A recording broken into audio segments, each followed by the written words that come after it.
Alors, camarades des peuples d'Afrique, citoyens du monde, mes chers frères et sœurs, c'est la débandade dans les rangs des Occidentaux après l'appel téléphonique entre Vladimir Poutine et son homologue Donald Trump qui a duré plus de 2 heures, 5 minutes. C'est-à-dire qu'ils ont causé, Poutine a félicité Trump pour la naissance de son 11e petit-fils. Ils ont discuté comme des vieux amis. Trump dit, mais il faut raccrocher, Poutine dit, toi, il faut raccrocher. C'est-à-dire que, non, les Occidentaux disent, mais qu'est-ce qui se passe? Poutine a réussi à nous arracher Trump. Oh, vraiment. Mais on va écouter une déclaration ici de Trump lui-même. Avant d'aller écouter Poutine, non, on écoute Poutine avant d'aller écouter Trump. La petite déclaration de Trump qui a fait que les Européens eux-mêmes, là, ils n'ont plus d'espoir. C'est qu'ils sont mélangés. Ah, je sais qu'on va plus d'Afrique. On va écouter Poutine d'abord. Poutine d'abord. On est parti avec Poutine. Collègues m'ont demandé de dire quelques mots sur les résultats de notre conversation téléphonique avec le président des États-Unis. En effet, cette conversation a eu lieu et a duré plus de 2 heures. Tout d'abord, j'ai remercié le président des États-Unis pour le soutien apporté à la reprise des pourparlers directs entre la Russie et l'Ukraine, sur la conclusion éventuelle d'un accord de paix, sur la reprise des négociations qui ont été interrompues par la partie ukrainienne, comme vous le savez, en 2022. Je voudrais souligner une fois de plus que la conversation a été très constructive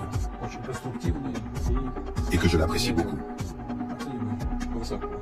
La question, bien sûr, est que les parties russes et ukrainiennes fassent preuve d'un désir maximal de paix et trouvent des compromis qui conviendraient à toutes les parties. Dans le même temps, je voudrais souligner que la position de la Russie est claire dans l'ensemble. L'essentiel pour nous est d'éliminer les causes profondes de cette crise.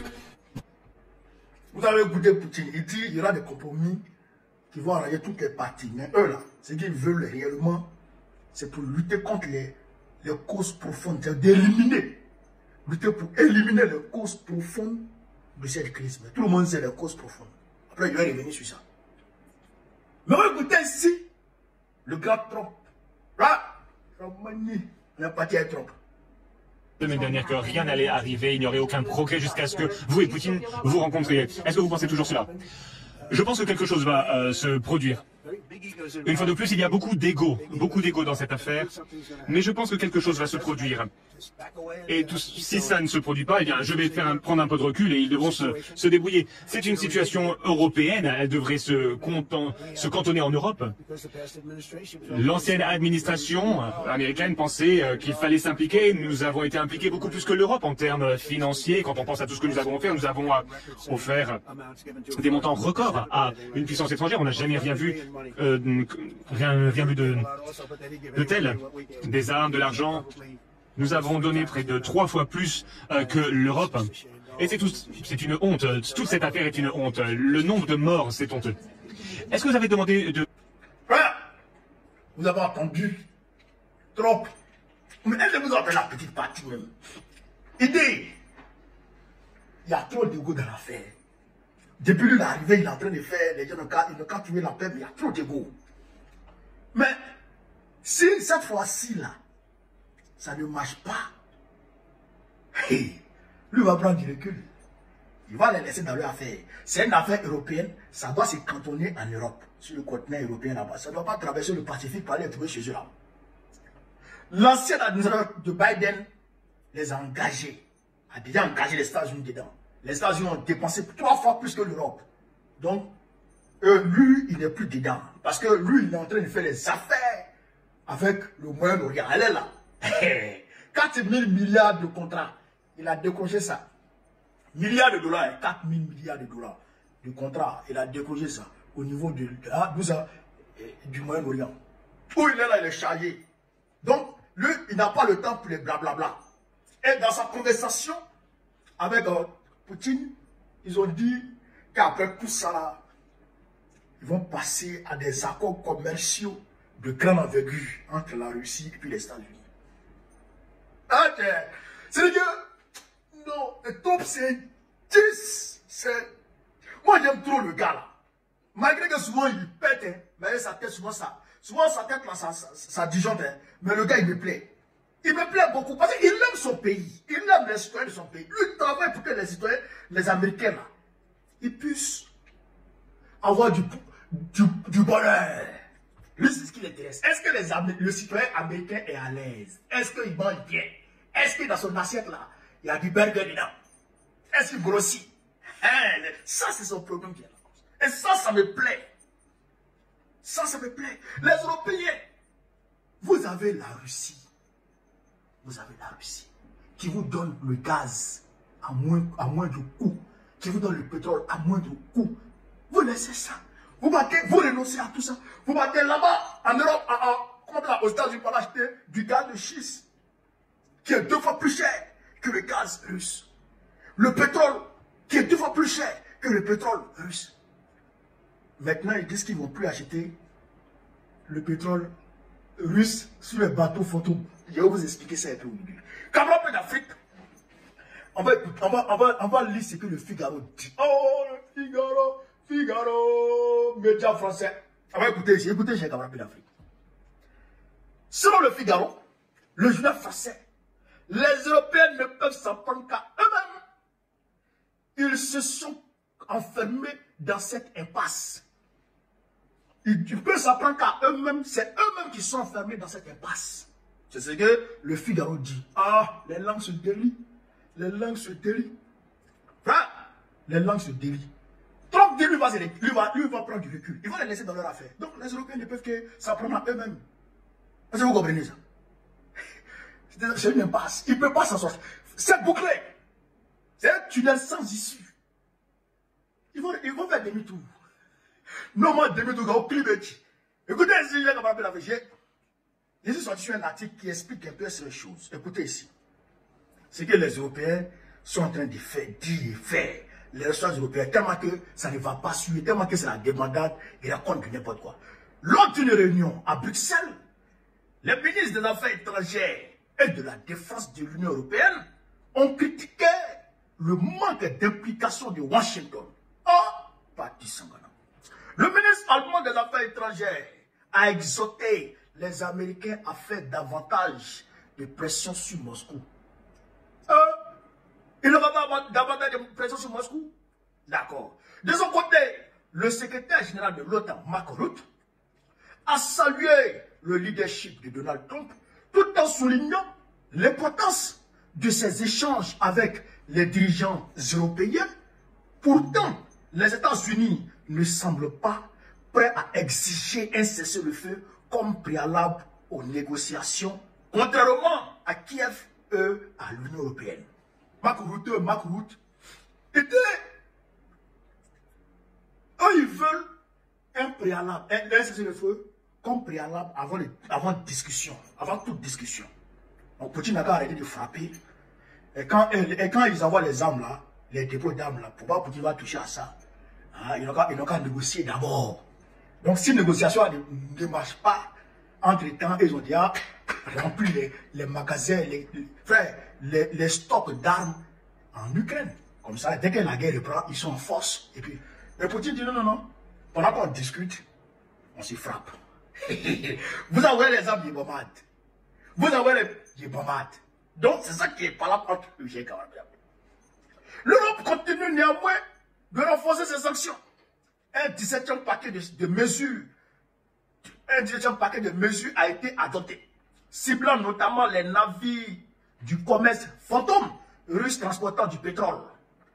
La Commission européenne souhaite aussi réduire les plafonds du prix du pétrole russe de 60 à 50 $ par baril.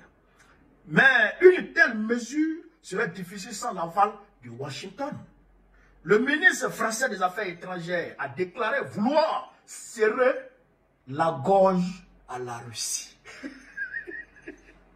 Lui, il est fou. Mais la Maison-Blanche reste silencieuse. La principale inquiétude européenne est de se retrouver seule lorsque l'aide américaine décidée sous Biden cessera. L'UE affirme avoir déjà livré 2/3 des 2 millions d'obus promis et versé 3,3 milliards € à l'Ukraine, dont 1,4 pour sa défense. Mais cela ne suffira pas. Une tentative de la chef de la diplomatie européenne, Kaja Kallas, de lancer un plan de soutien militaire de 20 à 40 milliards d'euros a échoué. Faute d'accord entre grands pays comme la France, l'Allemagne ou l'Italie. J'ai un peu d'Afrique. La coalition des volontaires censée garantir la sécurité de l'Ukraine après un cessez-le-feu est aussi à l'arrêt malgré les sommets à Paris et à Londres. Aucun engagement concret n'a été défini. Le Royaume-Uni refuse d'agir sans les États-Unis. Emmanuel Macron, de son côté, a revu ses ambitions à la baisse. À l'approche du sommet de l'OTAN, en juin prochain à La Haye, l'UE tente d'adapter ses budgets à l'exigence de Trump d'un effort de défense plus important. Le seuil de 5% de PIB, jadis jugé irréalisable, est désormais discuté. Des solutions comptables sont envisagées. 3,5% pour la défense directe, 1,5% pour les infrastructures civiles utiles à l'armée. Certains pays, comme l'Espagne ou l'Italie, souhaitent inclure la sécurité intérieure dans leur calcul. Non. C'est-à-dire qu'ils sont mélangés. Ils ont pris un nouveau paquet de sanctions et disent que les navires fantômes, vous avez dit qu'on appelle les navires fantômes, les navires qui ne battent pas pavillon d'un pays. Vous comprenez? Il n'y a pas de drapeau d'un pays dessus. Mais tout le monde sait que c'est le navire de Russie qui est là, il y a pétrole dedans. Les Français, ils viennent payer le pétrole.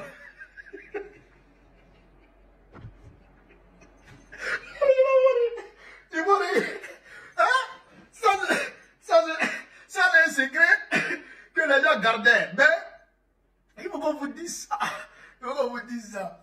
En fait, la Russie prend les barils de pétrole. Elle pose ça sur ces navires-là et puis elle va sur l'eau. Et puis elle vend ça.